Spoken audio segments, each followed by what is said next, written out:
Bonjour tout le monde et bienvenue dans votre nouvel épisode de Propulser vos affaires.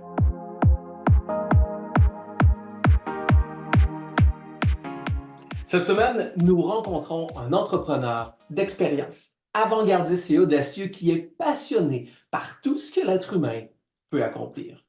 Son moteur d'action, changez vos habitudes pour créer votre propre succès.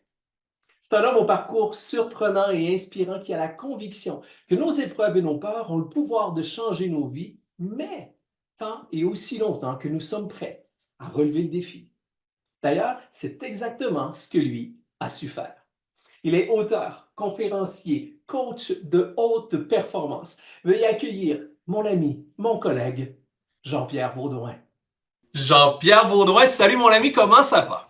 Ça va super bien, toi, Vincent? Ça va super bien. Merci d'être présent pour nous, pour cette classe de maîtres-là. C'est vraiment un privilège de t'avoir avec nous et de parler d'état d'esprit de gagnant. Mais avant de rentrer dans le vif du sujet, peut-être moi, on se connaît, mais à la limite, il y a peut-être des gens qui n'ont aucune idée de qui est Jean-Pierre Baudouin. Alors, c'est quoi ton parcours? C'est qui ça, Jean-Pierre Baudouin? Je vais te faire un petit résumé, ça pourrait être très long parce que j'ai une vie très rocambolesque, mais rapidement, je suis un petit gars de Sherbrooke qui est né à Sherbrooke et puis très rapidement dans ma jeunesse, je suis devenu entrepreneur. Moi, je suis entrepreneur depuis l'âge de 13 ans. Ma première entreprise, je l'ai créée à 13 ans où je passais les journaux et là, j'engageais d'autres jeunes pour passer les journaux et j'ai ramassé toutes les routes de journaux dans mon coin. C'est comme ça que j'ai commencé à comprendre le levier de déléguer, tout ça.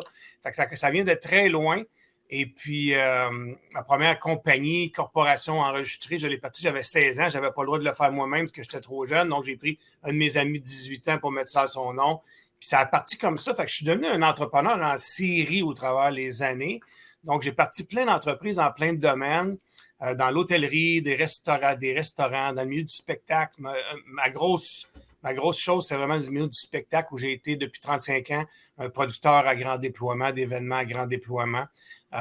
J'ai été dans le web aussi. J'ai fait plein d'affaires. J'ai eu des dizaines et des dizaines d'entreprises que j'ai parties.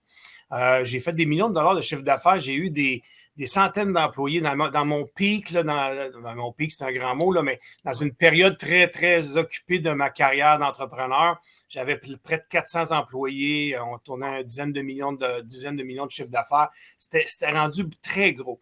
Par contre, j'avais réussi dans la vie, mais je n'avais pas réussi ma vie. Et je m'en allais dans le mur. Je m'en allais vraiment dans le mur. J'avais 30 livres de plus, ça allait pas bien. Et puis, en janvier 2013, j'ai eu des problèmes de santé. Et suite à des tests, mon médecin m'a dit en juillet 2013 qu'il me restait 3 à 6 mois à vivre. Donc, à ce moment-là, je peux vous dire que quand on se fait dire quelque chose comme ça, c'est un choc. Et rapidement, on a un choix à faire de vivre ou de mourir. Et moi, j'ai décidé de vivre. Et j'ai affronté ça, cette épreuve-là, dans la gratitude. Et j'ai foncé là-dedans. J'ai dû me faire opérer, une opération à cœur ouvert, très risquée, où j'avais 20 des chances de rester sur la table d'opération. L'opération devait durer 3 heures, elle en a duré 9 heures. Je suis décédé sur la table d'opération. Bien sûr, je suis revenu. Je suis avec toi aujourd'hui, Vincent. Avec grand plaisir. Ouais, puis je suis très heureux d'être là. Et suite à ça, j'ai dit merci à la vie quand je me suis réveillé de tout ça. J'ai dit merci à la vie de m'avoir donné un wake-up call parce que je m'en allais dans le mur. J'étais en train de me tuer moi-même et m'avoir donné une deuxième chance. Et à partir de là, j'ai décidé de devenir auteur, coach, conférencier. Donc, j'ai écrit déjà 2 livres, L'homme qui marche sur le feu, qui est un best-seller. J'ai écrit un livre avec Joe Vitale également, le spécialiste de la loi de l'attraction. J'ai fait beaucoup de formations au niveau de Tony Robbins, que les gens connaissent beaucoup. J'ai suivi un peu partout à travers le monde et puis j'ai fait de ma formation. Donc, je fais partie de la Mastery University de Tony Robbins. Je suis un coach certifié de Tony Robbins. Et après ça, je suis allé au Firewalking Center en Californie où je suis allé apprendre l'apprentissage par l'expérience. Et là, j'ai commencé à faire des marches sur le feu. Donc, je fais des conférences avec des marches sur le feu. Je fais toutes sortes d'affaires bizarres. Mais tout ça pour amener les gens à se dépasser, à devenir des meilleures versions d'eux-mêmes. Et l'affaire la plus importante que je me suis rendu compte dans tout ça, c'est que mon parcours, qu'est-ce qui m'avait empêché de réussir ma vie puis d'être équilibré dans tout ce développement-là, c'était que je n'étais pas capable de gérer mes émotions. J'avais perdu mon père à 13 ans. Je m'étais donné un rôle de victime à ce moment-là parce que mon père était parti jeune. Puis je disais, Le bon Dieu, il n'est pas gentil de venir chercher le père d'un ado de 13 ans qui, mon père, était mon meilleur ami, était mon buddy. Puis je me suis révolté, puis je me suis donné un rôle de victime, puis je faisais pas face à mes émotions. Fait que j'ai travaillé mes émotions. J'ai gelé mes émotions dans le travail, dans l'alcool, un peu de drogue. J'étais fonctionnel, mais j'étais malheureux. J'étais malheureux, puis j'essayais de chercher quelque chose que je ne trouvais pas. Fait que suite à mon opération, j'ai vendu la plupart de mes entreprises pour garder juste une entreprise qui s'appelle Les Productions du Palais, où je fais encore de la production événementielle, d'événements, mais les événements que j'aime vraiment. Et bien sûr, maintenant, à temps plein ou presque à temps plein, ben, je fais du coaching, je fais des conférences ici et en Europe. Et là, je vis ma passion. Fait que j'ai plus l'impression de travailler du tout. Et tout ça a beaucoup passé par la maîtrise de mes émotions, le mindset. Comment on fait pour créer un mindset, puis comment on fait pour créer un mindset de gagnant pour pouvoir réussir ce qu'on fait, puis être dans le bon état d'esprit pour réussir ce qu'on fait. Donc, c'est là qu'on est aujourd'hui, puis c'est pour ça qu'on se parle aujourd'hui. Hey, justement, on parle de développer un état d'esprit de gagnant. On comprend le parcours, on comprend que immanquablement, ben, tu l'as développé pour être rendu où tu es avec quand même le parcours jalonné de réussite et d'épreuves. Mais Ouais. à la base, c'est quoi un mindset de gagnant? C'est quoi un état d'esprit de gagnant? Un état d'esprit de gagnant, c'est d'être dans le bon état d'esprit pour prendre les bonnes décisions et d'être capable d'être solide dans nos décisions et dans la qualité de vie dans laquelle on vit. Puis la question que je pose souvent aux gens au début, c'est dans quelle maison émotionnelle tu passes le plus de temps? Est-ce que tu es souvent dans la peur, la frustration, le découragement, le doute, la sensation de manque? Si tu es là-dedans, tu n'es pas dans un état d'esprit de gagnant. Si tu es toujours dans la peur, tu deviens un peu heureux. Si tu es toujours dans la frustration, tu deviens frustré. Fait qu'il faut faire attention de savoir dans quelle émotion on passe le plus de temps. Puis je pose la question aux gens qui nous écoutent, dans quel état d'esprit tu es le plus souvent, dans quelle émotion tu es le plus souvent. Moi, je pense qu'on doit être, si on veut être un gagnant, passer la majeure partie de notre temps dans la maison émotionnelle que j'appelle de courage, de détermination, d'excitation, de certitude, de passion, de fierté, d'appréciation, de générosité. Quand on passe notre temps dans ces états d'esprit-là, là, on est dans un état d'esprit de gagnant. Et là, on prend les meilleures décisions pour pouvoir développer notre mindset de gagnant.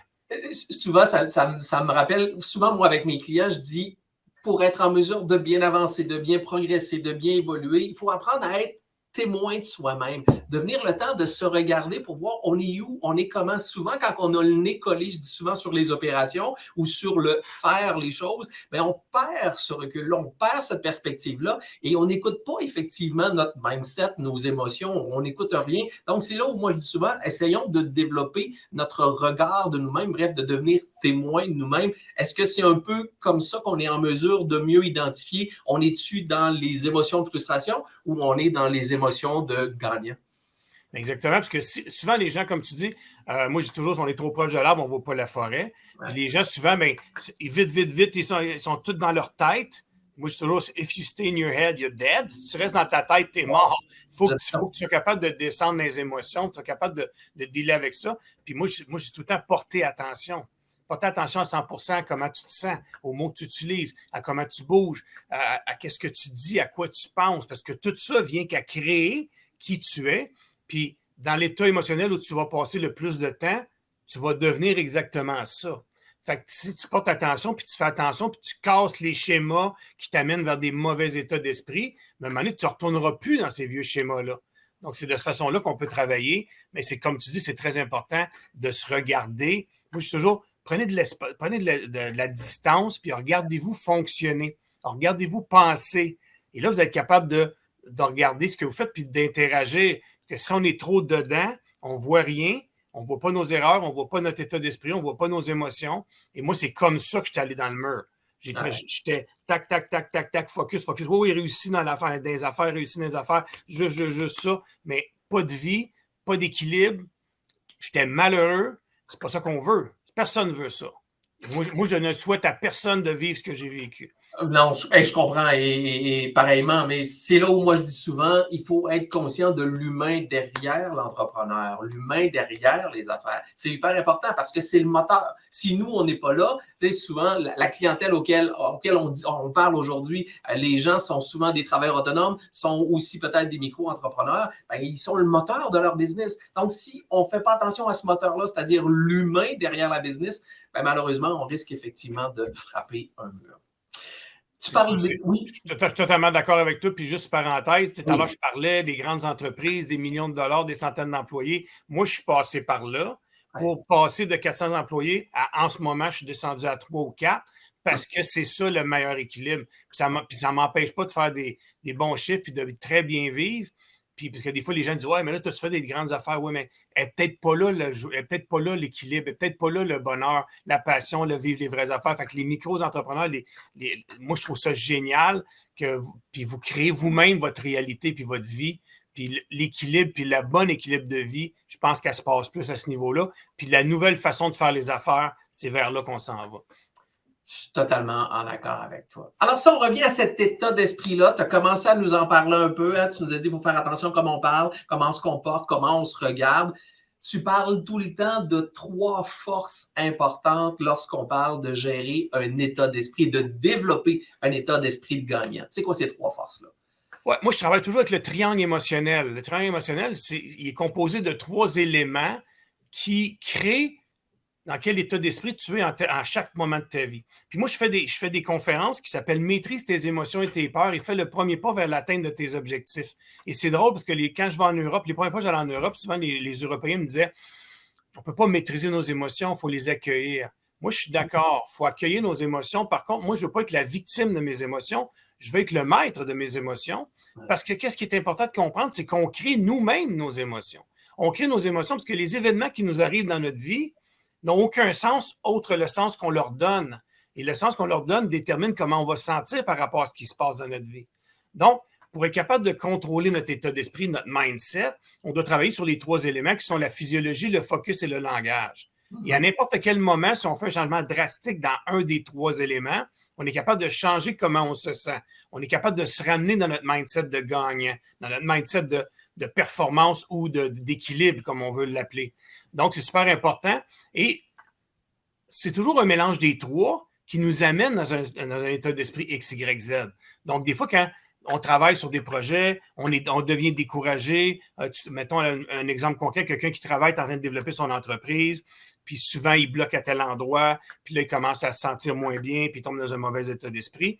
Mais c'est sûr qu'il y a un schéma qui l'amène là. Puis son schéma qui l'amène dans cet mauvais état d'esprit-là vient de ces 3 éléments-là. Fait que souvent, la personne travaille sur un projet, il a de la misère, il va dire « Ah, je suis écœuré, ça ne marche pas à mon goût, je ne l'aurai pas. » Son langage change. En disant ça, il se referme, sa physiologie change, et là, il se met à focusser sur le négatif et non pas sur les problèmes, et non pas sur des solutions. Donc, il vient de changer son langage, sa physiologie et son focus, qui vient de tomber dans un mauvais état d'esprit. Mais s'il se fait comme « Wow! » Moi, je ne m'en vais pas là, je me relève, je change ma physiologie, je me mets à dire non, j'ai des solutions, je mets toute mon énergie sur mes solutions.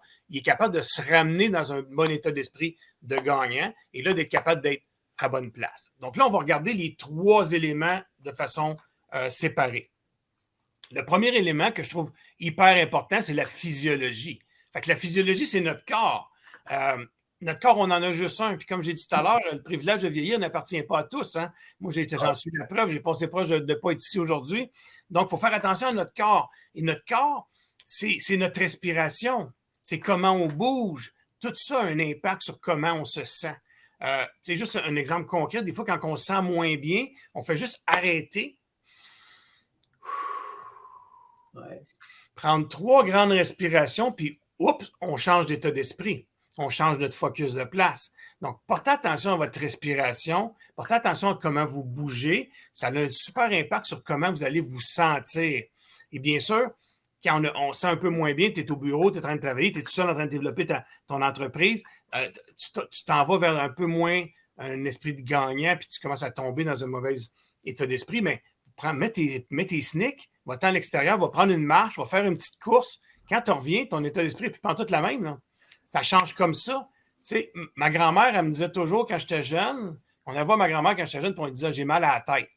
elle ne me donnait pas des aspirines. Elle me disait, va prendre une marche. Ouais. Quand on allait prendre une marche, on s'oxygénait, on changeait notre focus de place, on arrêtait d'y penser, puis le mal de tête, il partait. Fait que c'est ça, utiliser son corps pour pouvoir être dans le bon état d'esprit. Et la posture est super importante, bien sûr. Et la façon qu'on se tient, excuse-moi, est-ce qu'on parle à quelque part d'être conscient de notre non-verbal en même temps? Est-ce qu'on est là dans la psychologie? Bien, clairement que je m'en vais là parce que la façon qu'on se tient a un impact sur comment tu vas me percevoir. Fait que si tu me rencontres puis je suis tout le temps comme ça, tu vas me dire c'est un gars dépressif. Et bon, on est tous capables d'imaginer la physiologie d'une personne dépressive. Mais si tu portes la posture de la personne dépressive assez longtemps, tu vas devenir dépressif. Donc, il faut faire attention de bien tenir notre posture parce que ma posture va déterminer la perception que tu vas avoir de moi, mais aussi la perception que moi, j'ai de moi. Et ton subconscient, lui, il prend conscience également de ça. Parce que la façon qu'on se tient, on est capable de faire des changements biochimiques dans notre corps. J'ai un exemple très concret que j'utilise en conférence. Je fais faire une power pose. Donc, la pose du Superman au monde pendant 2 minutes.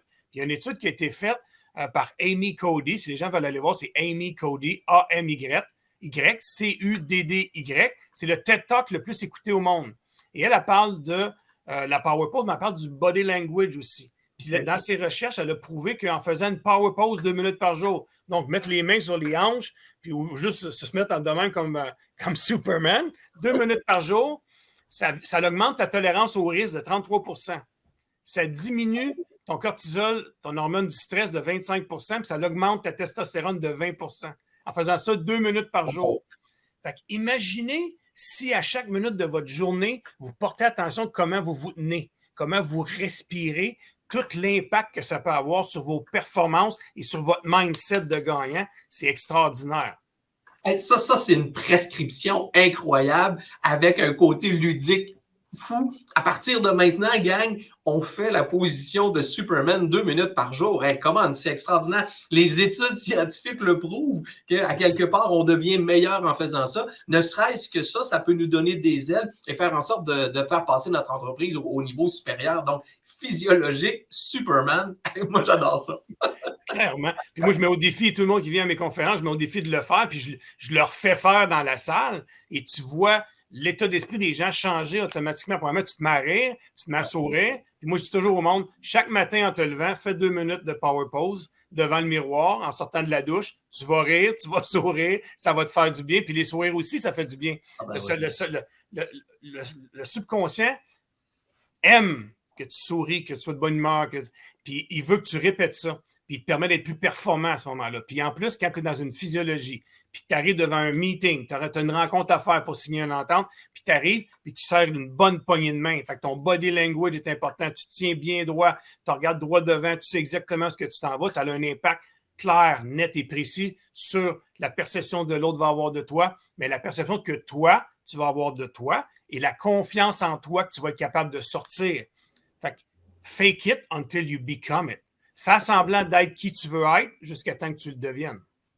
Et ça, j'adore ça. Et juste pour donner une anecdote sur le sourire, tu dis souvent, le sourire, il est contagieux. La preuve, exemple, tu as une mauvaise journée, tu marches sur le trottoir, puis là, tu es dans ta tête, puis ça va pas bien, puis tu as des problèmes, tu sais pas comment ça va faire, puis bon, tu es en train de t'aérer, donc comme on disait, on va se donner de l'air. Et là, tout à coup, on croise quelqu'un sur le trottoir, on le regarde, il nous fait un sourire. Souvent, il est contagieux. Quelqu'un nous fait un sourire, on va y répondre, on va lui envoyer un sourire. Et là, on dirait que tout à coup, on continue et oups, il y a tout de suite un changement d'état d'esprit qui est arrivé. Il me semble qu'on est beaucoup moins négatif qu'on était. C'est sûr, si on reçoit le sourire, ça amène des fois juste un petit déclic bien, bien simple qui peut nous amener à un autre niveau et faire en sorte de, encore une fois, changer notre mindset. Donc, exact. Intéressant.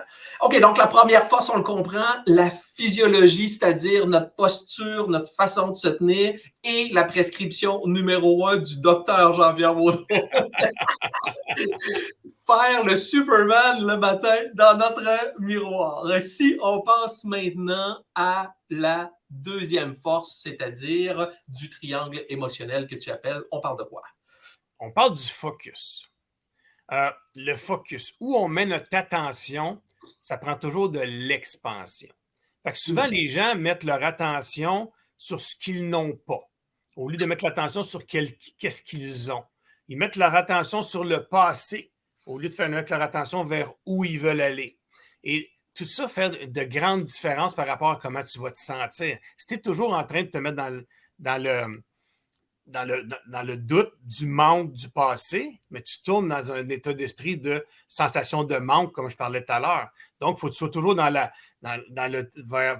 par en avant, vers aujourd'hui et en avant, et qu'est-ce qui est possible pour toi, vers les possibilités. C'est ça qui est important. Et souvent, les gens mettent leur focus sur le problème. Quand tu mets le focus sur ton problème ferait juste de l'expansion. Si tu te mets à focusser sur ça va donc bien pas bien, je ne suis pas capable, j'y arriverai jamais. Hein? Mais ça fait juste grossir ton problème. Tu n'y arriveras jamais. Souvent, le monde met 5% de leur attention, leur focus sur la solution, puis 95% sur le problème. On switch. On met 95% de notre énergie sur la solution et on met 5% sur le problème. Et là, on a beaucoup plus de chances de trouver la façon de sortir de là. Et puis, tu sais, la puissance du focus est super extraordinaire. Là. Quand on met notre focus sur quelque chose, on augmente nos chances de façon exponentielle de l'atteindre vraiment. Puis, dans la vie, toujours, je vais vous donner un exemple. Moi, je vis à Magog. Et à chaque été, il y a des grosses maisons, les plus riches au monde. Les plus riches au Québec qui ont des gros chalets sur le bord du Memphis-Magog.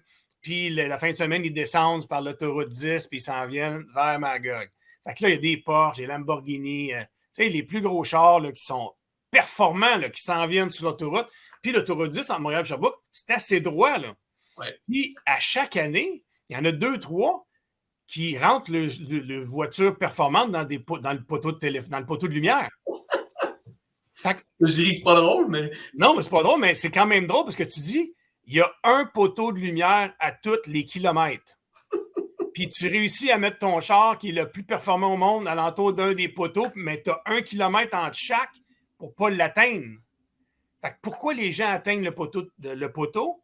C'est que quand ils perdent le contrôle du véhicule, ils mettent leur attention sur le poteau, sur où ils ne veulent pas aller. Et qu'est-ce que ça fait? C'est qu'on s'en va directement là. Et dans la vie, si on met notre focus sur qu'est-ce qu'on ne veut pas, c'est exactement ça qu'on va atteindre. On doit mettre notre focus sur qu'est-ce qu'on veut atteindre. Et s'il y en a qui ont déjà pris des cours de moto, quand on prend des cours de moto, quand on arrive pour tourner dans un croche, on ne doit pas regarder droit devant, on doit regarder vers où on veut aller. Sinon, tu ne tourneras jamais. Fait que n'oubliez jamais ça. Les gens, souvent, ils mettent leur attention, leur focus sur leurs problèmes, sur qu'est-ce qu'ils n'ont pas, sur qu'est-ce qui est difficile, sur qu'est-ce qui les fait chier, comme on dit à mon Québécois. Mais tout ça prend juste de l'expansion. Ouais. C'est exactement ça que tu vas créer dans ta vie. Donc, c'est quelque chose de tellement simple, puis les gens le comprennent, le savent, mais c'est là que porte attention. Fait qu'au début, porte attention à comment tu te tiens, porte attention à comment tu respires. Là, maintenant, porte attention à où tu mets ton attention et où tu mets ton focus parce que tu es en train de créer exactement ta réalité que tu veux par le fait que tu mets ton attention à cette place-là. Souvent, ce que je dis, c'est la destination qu'on veut avoir ou qu'on projette dans notre organisation va avoir des impacts aujourd'hui sur ce que l'on fait. C'est super important. La vision, la façon d'où on va. Hier, j'ai présenté une capsule sur comment bâtir sur des bases solides. Ben, c'est exactement ça. Une des bases solides, c'est de savoir où on va parce que la destination est importante. Et je dis souvent, et je vais le répéter, je dis souvent la même chose. La destination, si tu t'en vas en voyage, tu ne mettras pas la même chose aujourd'hui dans ta valise si tu t'en vas dans un tout inclus dans le sud versus si tu t'en vas une croisière en Alaska. Parce qu'à quelque part, je te vois difficilement sur la plage avec tes bottes en loup-marin. Mais tu sais, c'est un peu ce principe-là. Puis je me permets de rajouter un exemple qui nous est tous déjà arrivé et qui, je pense, qui traduit bien ou qui illustre bien tes propos et ce que tu viens de dire là. Demain matin, moi, j'ai envie de m'acheter un véhicule, puis je cherche un véhicule et je décide de m'acheter, je ne sais pas, je vais dire n'importe quoi, moi, mais une Honda Civic rouge. Hein? Qu'est-ce qui va arriver? À partir du jour où j'ai mis le focus sur ma Honda Civic rouge, je vais me mettre à en voir partout sur la route. Pourquoi? Parce que je pense qu'à quelque part, c'est un peu le principe de notre focus nous permet de prendre de l'expansion et on se met à aller voir un peu partout. Donc, oui, je suis d'accord avec toi, l'importance de ce focus-là est tellement important. Et oui, on est tous, et je suis témoin, moi-même, je suis une victime par moment de mon côté manque, de mon côté, hey, ça va pas. À un moment donné, ben, oups, là, maintenant j'ai un truc, là, je vais faire Superman, mais Yes! mais juste de changer notre attention. Et comprenez-moi bien, je pense qu'à quelque part, on n'a pas tous on a tous la capacité de le faire, mais ça nous arrive tous à un moment donné de regarder le verre à moitié vide, je crois. C'est clair.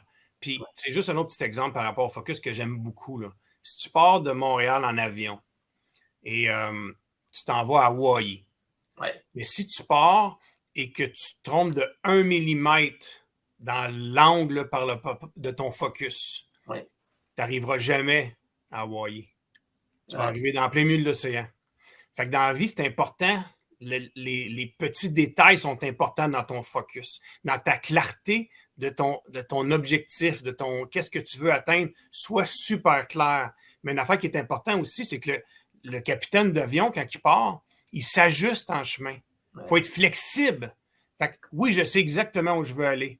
Mais en avion, entre Montréal et Hawaï, des fois, il faut changer de chemin un peu parce qu'il y a des tempêtes, parce qu'il y a des vents. Mais dans la vie de tous les jours, c'est la même affaire. Donc, sois précis, mais une fois que tu voles vers ton objectif, ton rêve, ce que tu veux atteindre, mais ajuste-toi, sois flexible dans la vie. Il faut se donner le droit d'être flexible, mais en gardant toujours l'œil sur le point le plus précis et l'objectif le plus précis qu'on veut aller atteindre. Je suis tellement d'accord avec toi. Tu sais, moi, je dis, prenez le temps de savoir où vous allez, développer votre cadre de référence, c'est beaucoup ça. Développer votre cadre de référence. À l'intérieur de ce cadre de référence-là, soyez agile, faites des ajustements, suivez vos objectifs. Les suivis sont hyper importants pour être en mesure de réajuster, mais surtout pour garder le cap sur notre destination. Exactement. Wow! OK. Donc, on parle du triangle émotionnel pour avoir un état d'esprit de gagnant. On a parlé de notre physiologie, Superman. Je pense que c'est simple, ça résume à tout le monde. Deuxièmement, notre focus, c'est notre attention. Hein, tu disais, où on met notre attention prend de l'expansion. Si on en vient maintenant au troisième point. Le langage. Oh. Donc, le langage, les mots et les questions que tu te poses ont un impact sur comment tu te sens et dans quel état d'esprit tu vas être. Donc, les mots sont super importants parce qu'il faut choisir les mots. Tu sais, on utilise 0,05% du langage francophone dans nos discussions de tous les jours. On n'utilise rien. Puis, la différence entre un mot à vibration positive ou à vibration négative a beaucoup d'impact sur comment tu te sens. Fait que si je suis tout le temps en train de me dire, je te pose la question, comment ça va, Vincent? Ah, ça va pas pire. Ben, en partant, tu vois que ma physiologie change. Tu vois que c'est toujours un schéma des trois. Fait que quand j'ai un langage négatif, bon, pas pire, aujourd'hui, c'est difficile, ma physiologie change. Je dis, comment ça va aujourd'hui? Ça va super bien aujourd'hui, Vincent. Ma physiologie est positive. Fait que tout ça est toujours interrelié. Ces trois points-là sont tous interreliés. Fait que faites attention aux mots que vous utilisez et avec l'intention avec lesquelles vous utilisez vos mots. Fait qu'essayez d'être le plus précis possible par rapport à ce que vous voulez vraiment. Puis, quand vous vous utilisez un mot, utilisez-le avec l'intention profonde en arrière. Parce que si je dis à quelqu'un, si je dis à ma blonde, mettons, je t'aime, c'est très différent que si je dis je t'aime. L'intention que je mets à l'arrière de mon mot a beaucoup d'impact. Et dans notre vie de tous les jours, quand on rencontre des gens, puis qu'on s'exprime, puis on veut passer des messages, les mots qu'on utilise sont très importants pour passer des bons messages. Il ne faut jamais oublier une affaire, c'est que les mots peuvent changer une vie. Tu sais, je peux utiliser des mots et briser quelqu'un. Je peux utiliser des mots et changer la vie. Martin Luther King a fait un speech un jour, il a changé l'histoire avec des mots. Fait que ne sous-estimez jamais la puissance des mots que vous utilisez et portez attention quand vous écrivez des choses, parce que des fois, surtout en ce moment, là, on écrit des choses, des emails, des posts, les mots restent. Et des fois, on écrit des mots, puis avant de peser sur scène, posez-vous la question si c'est les bons mots et le bon message que vous voulez passer. Parce que souvent, les gens reçoivent ça et ils ne captent pas le bon message. toi, tu veux envoyer quelque chose de positif, puis l'autre dit « Hey, il rit de moi » ou « Il manque de respect » ou whatever. Il faut faire attention parce que la communication est super importante pour être capable d'être dans un bon mindset. Fait que si tu es capable de passer le bon message en étant clair dans ton message, donc on garde encore le focus dans le message en utilisant les bons mots, des mots positifs, puis d'utiliser des mots positifs envers les autres, bien, ça relève les autres. Puis en plus, on met notre idée, notre point, notre focus qu'on va l'atteindre le plus clair possible pour pouvoir utiliser puis être bien là-dedans. Ça me parle beaucoup parce que moi, je te dirais que la phrase que j'ai le plus entendue dans ma vie, professionnellement parlant, c'est « Ah, moi, Vincent, à la vente, j'haïs ça. Ah, puis je suis tellement pas un bon vendeur. » Et souvent, j'essaie d'arrêter ça. Je comprends, la vente a eu mauvaise presse, je comprends qu'on ne veut pas se faire vendre quelque chose, mais ce n'est pas vrai qu'on n'est pas des bons vendeurs. On est tous des bons vendeurs. Il suffit juste qu'on en prenne conscience parce qu'on vend à tous les jours. Vendre, c'est de l'influence. Vendre, c'est notre capacité de simplement faire passer notre idée. Et tu sais, on vend tous. On vend le cinéma qu'on va aller voir avec notre blonde, on vend le souper qu'on veut faire, on vend le brocoli à notre fils si on veut qu'il mange. Bref, on vend tout le temps. Bref, et c'est souvent ce que je dis aux gens, arrêtez de dire que vous n'êtes pas des bons vendeurs. Arrêtez de dire que vous haïssez la vente. C'est de l'auto-sabotage aussi simple pour votre business. Et il suffit juste de prendre conscience que la vente, ben, on a tous à quelque part ça en dedans de nous. C'est simplement notre capacité d'influencer les autres, et on le fait à tous les jours. Donc, soyez conscients de l'impact des mots, comme tu dis. Je trouve ça super important. Oui, puis qu'est-ce qui est super important, c'est que quand ton subconscient fait tout pour te prouver que tu as raison. Ouais. Que tu as raison ou tort. Fait que quand tu exprimes le fait que je ne suis pas un bon vendeur, ton subconscient, il dit OK, je vais te prouver que tu as raison parce que tu crois que tu n'es pas un bon vendeur. Fait qu'il va tout mettre sur ton chemin, des choses pour te augmenter ta croyance comme quoi tu n'es pas un bon vendeur. Fait que là, on rentre dans les croyances, mais quand tu crois quelque chose comme ça, c'est hallucinant le pouvoir que ça a parce que tu vas tomber sur des articles qui expliquent pourquoi les gens sont mauvais vendeurs. Tu vas tomber, quelqu'un va te dire que tu es mauvais vendeur. Il va t'arriver des affaires qui vont prouver que tu es mauvais vendeur. Tu vas juste nourrir cette affirmation-là. Fait que faites attention au langage que vous utilisez. Puis faites attention au langage que vous utilisez envers vous-même. Fait qu'à la place de dire que je ne suis pas bon en vente, ben dites-vous que la vente, c'est un défi pour moi. Déjà là, c'est tellement une autre affaire. Tu dis, OK, c'est un défi, mais je vais le relever puisque j'ai un mindset de gagnant. Je vais foncer puis je vais travailler pour aller développer mes capacités de vendeur. Mais si tu dis, je ne suis pas bon en maths, tu ne seras jamais bon en maths. Si tu dis, moi, pour les mathématiques, pour moi, c'est un défi, tu peux travailler et devenir bon en mathématiques. Mais c'est la même affaire en vente. Et c'est la même affaire en vente, c'est la même affaire en business, c'est la même affaire dans notre capacité de faire passer notre entreprise au niveau supérieur, dans notre capacité de mettre plus de clarté. On parlait d'attention. Bref, à tous les endroits, c'est là. Et tu dis souvent, et je trouve ça hyper intéressant ce que tu dis, ce triangle émotionnel-là nous donne un pouvoir direct et absolu sur notre propre route, sur notre propre chemin ou sur notre propre succès. Bref, c'est là où, à quelque part, c'est notre responsabilité. Exact. Fait qu'on peut toujours intervenir. Puis le deuxième point du langage, c'est les questions. Fait que les questions que tu te poses sont très importantes parce que si, c'est comme je disais tout à l'heure, moi j'ai perdu mon père à l'âge de 13 ans. Puis quand mon père est décédé, je me suis donné un rôle de victime. Puis j'ai dit, mais pourquoi ça m'arrive à moi?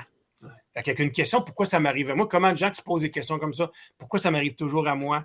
On ne prend pas, tu vois ma physiologie descend. Pourquoi ça m'arrive toujours à moi? Mais ça t'arrive. Ton subconscient, il va dire, lui, il va te prouver que tu as raison. Ça t'arrive toujours à toi, parce que tu es un con, parce que tu ne prends pas les bonnes décisions, parce que tu n'es pas à bonne place, parce que tu n'as pas les bons partenaires, parce que tu n'as pas choisi le bon métier, parce que tu es, etc., etc., etc. Mais si tu te poses la question, qu'est-ce que je peux apprendre de cette situation? Oh, on est ailleurs, là. On s'en va vers l'ouverture. Souvent, les gens sont, pourquoi ça m'arrive à moi si on est à la fermeture? Et comment je peux faire pour? On est dans l'ouverture. Fait que changez vos pourquoi pour des comment. Et là, on s'en va vers l'ouverture. Fait que moi, dans ma vie, je suis convaincu d'une chose. C'est que les épreuves que la vie met sur notre chemin, c'est tous des cadeaux qui nous permettent de grandir. La vie ne nous arrive pas à nous, elle nous arrive pour nous. Fait que quand il m'arrive des bad luck, le monde trouve ça drôle parce que quand il m'arrive des bad luck, moi, je sens yes! C'est quoi le cadeau caché en arrière? Il y a tout le temps un cadeau caché en arrière. Moi, où j'ai grandi le plus dans ma vie, c'est dans les périodes les plus difficiles de ma vie. Mm-hmm. Et un capitaine de bateau ne devient pas un bon capitaine de bateau en naviguant sur un lac miroir. Il devient un bon capitaine de bateau en passant à travers des tempêtes. Et la vie, c'est la même chose. Fait arrêtez de vous poser la question pourquoi les choses vous arrivent à vous. Demandez-vous la question qu'est-ce que vous pouvez apprendre de cette situation-là pour aller plus loin. Puis c'est la même affaire. Il faut arrêter de te poser la question pourquoi je ne suis pas bon en vente ou pourquoi je ne suis pas bon comme entrepreneur. Si tu te poses des questions comme ça, ton subconscient va juste tout faire pour te prouver que tu as raison. Fait qu'il va dire, t'es pas bon en maths parce que t'es pas bon en vente, parce que t'as pas fait ci, t'as pas fait ça, t'es pas bon comme entrepreneur parce qu'il n'y a personne dans ta famille qui a jamais fait ça, parce qu'il va te trouver plein de raisons, plein d'excuses pour t'envoyer ça. Mais si tu te dis, OK, c'est un défi pour moi, l'entrepreneuriat, c'est un défi pour moi, les ventes, mais comment je peux faire pour grandir là-dedans? Oups, on s'en va vers quelque chose d'ouverture et là, on est capable d'être dans l'action. Donc, si je comprends bien, si on revient ici à ce triangle-là, on l'a compris qu'ils étaient tous interreliés. Le moyen de développer cet esprit, en fin de compte, cet esprit de gagnant-là, premièrement, c'est d'en prendre conscience. C'est comme on disait, moi, j'appelais ça être témoin de nous-mêmes.